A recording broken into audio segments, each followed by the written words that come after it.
Jersey, for example, we were talking today, and my friend was over, we were talking, and somehow I brought up like dad or a dad or something. I don't really remember what the beginning part of the conversation was, but Jersey looked at me and said, "What about your dad? Like, where's your dad?" And I was like, "Huh?" He's like, "Where's your dad?" I mean, there's a whole thing to unpack there about my dad. I just kind of froze in the moment. I'm like, do I say what I'm thinking? Or do I just say it's a long story? Like, I didn't really know what to say. I mean, he's still 3. So it's not like I can say, "Oh, Jersey, sit down. I got to tell you this long thing here." I can't do that.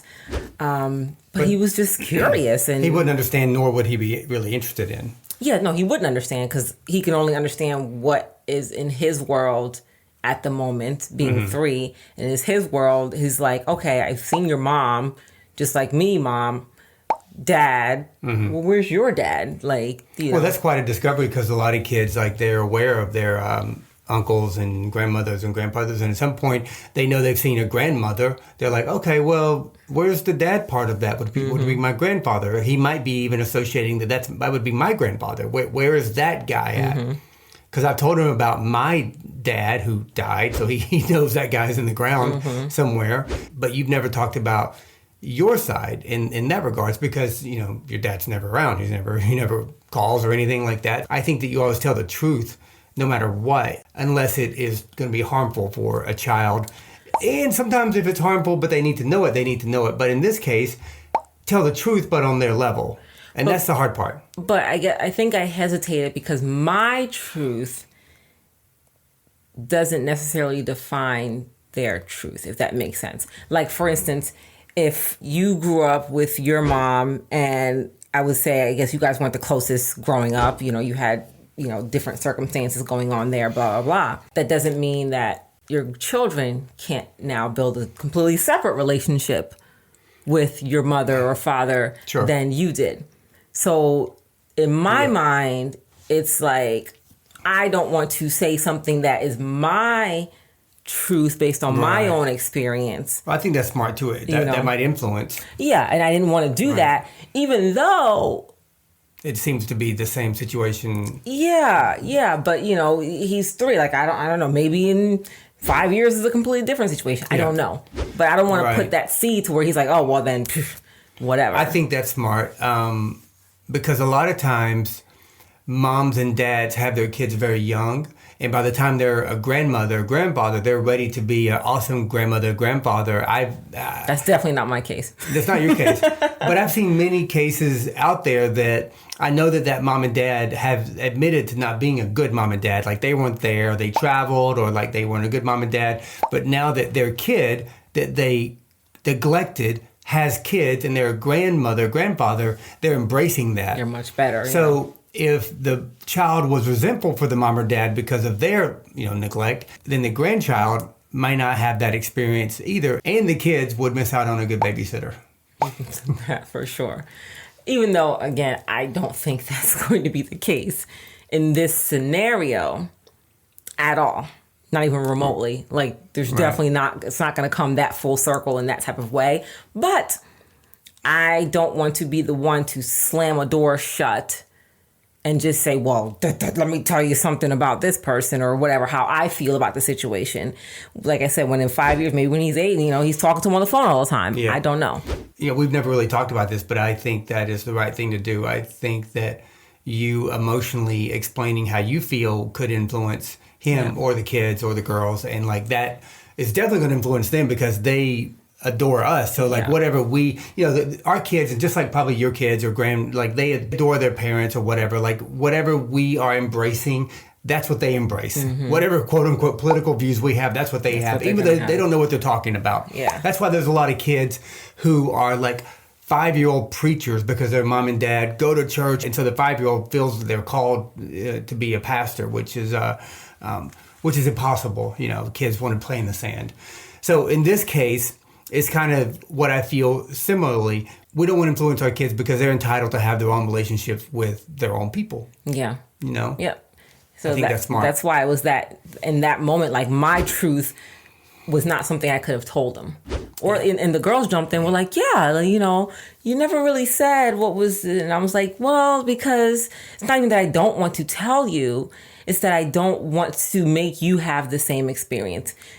And it could end up being exactly the same experience, but I don't want to be the reason it is that, you know? Yeah. So that's why I kind of was like, oh, it's a long story. And he's like, well, tell me the story. You know, Jersey doesn't let that go. Right. And I was like, it's really a long story. Like, we don't have time to get into it right now, you know? Tell your kids the truth, I feel, always on their level, unless it were to harm them. Sometimes it's a funny truth. Or influence them, yeah. Yeah, or influence them in the wrong way. You can still tell them your truth in a way that basically might open up that door. One of the biggest things that sometimes is conflicting for me is just thinking back to the way that I was raised. And maybe many of our, in my generation, I was going to say ours, but, you know, your generation behind me. So one of the things that is very like conflicting in my mind about telling my kids the truth when they ask me questions or not is just thinking about the way that I was raised and maybe my generation, your generation, and, you know, just, I want to put my foot in my mouth and say older generation. We're not old, but I'm just trying to explain. I'm trying to set it up here. I'm trying to lay the table. Elders, yes. Yeah. So with that generation or those generations in mind is like, tell the truth. Like, what do you mean tell the truth? You're asking questions even?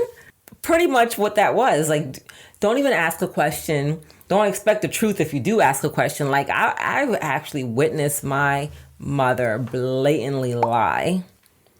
I remember she'd be having like conversations on the phone and I'd hear her say something. I'm like, that's totally not true at all. Mm-hmm.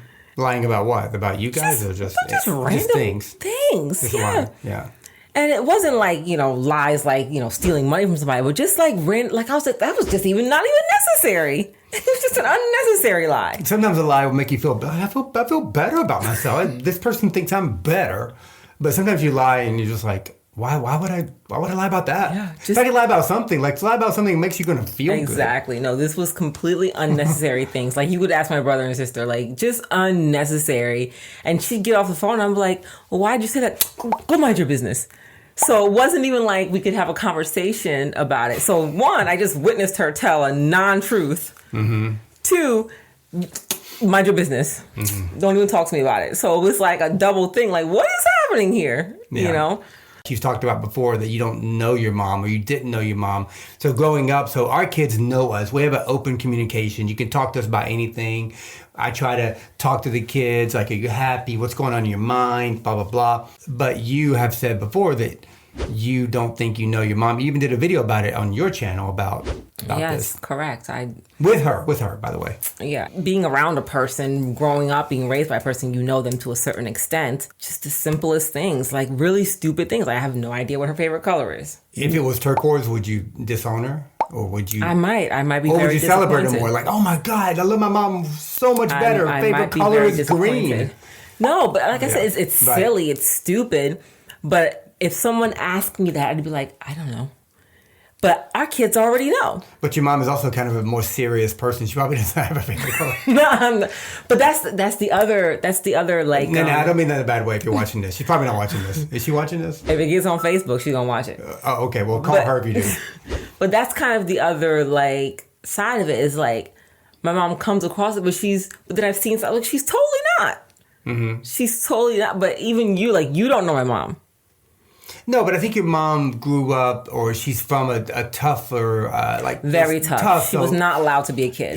Your mom seems to be the type of person who had it tough from her parents. Yeah. So she had like the same thing she kind of gave you guys. She probably had it more difficult. For sure. We were at least allowed to be kids. Like we played, we did, like she was not allowed to be a kid. She seemed like she was working hard at 7, 8 years old. Very much so. Maybe working harder than the parents and controlled to that degree for many years and wasn't able to communicate. And, you know, there could have been, I wouldn't say physical abuse, but back in those days, you know, you got spanked and hit, you know, it's like whatever that is. Even getting to school was working hard. Like she was walking miles and miles and miles and miles just to get to school. Maybe this opens the door for you and your mom to, you know, further and get to know each other a little bit better. It would take an effort and a big effort and not just from my side.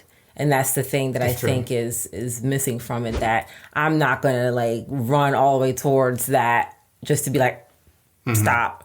You know, and at this point, it's like whatever she doesn't want to divulge, she doesn't want to divulge. Like, I've had a conversation with her about certain things, and she straight up would just, what I might know is the truth about it. Either she doesn't talk about it, or she'll just, I don't know. She has a blockage about that, which again, it's not, I'm not even saying I'm harmed. Like, I'm fine. It's just, that's just what it is, you know.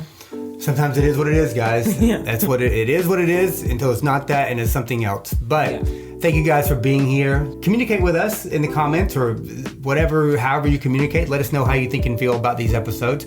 And we'll see you next time on We Love Our Kids' Butt.